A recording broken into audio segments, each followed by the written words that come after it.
So Mike, can you just tell us where new doctoral or even existing doctoral supervisors in Ulster University might find some of these resources that you've been sharing with us? I think the first port of call would be the research office. They would be in a position to give all the technical details in terms of how to be a supervisor with respect to good governance and the legality of being an educator.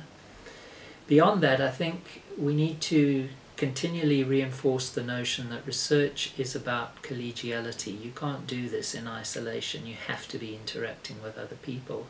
And that's certainly true for supervisors.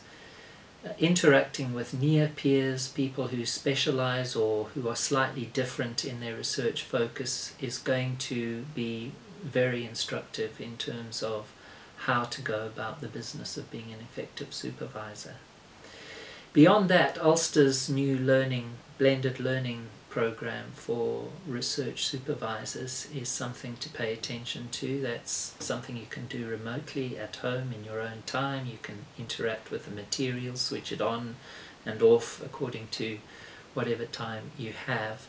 That's a very good extended way of learning that will keep you up to date in terms of developments in the field generally.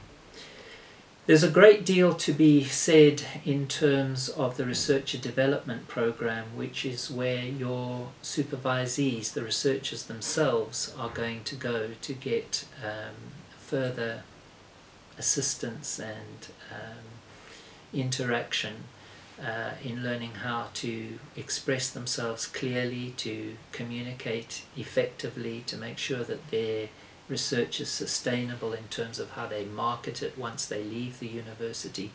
Those are all opportunities that we provide in the researcher development program.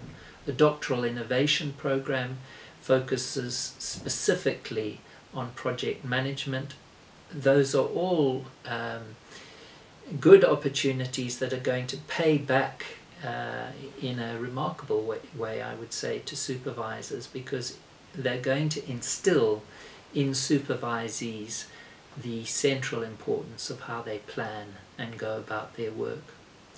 There's a lot to be said for what the faculties are doing in terms of their symposia, seminars, all sorts of social events that they run. Those are all opportunities to build bridges and to communicate with supervisees and to learn the skills of being an effective supervisor. So there's actually a great deal of material out there and opportunities for people to engage in.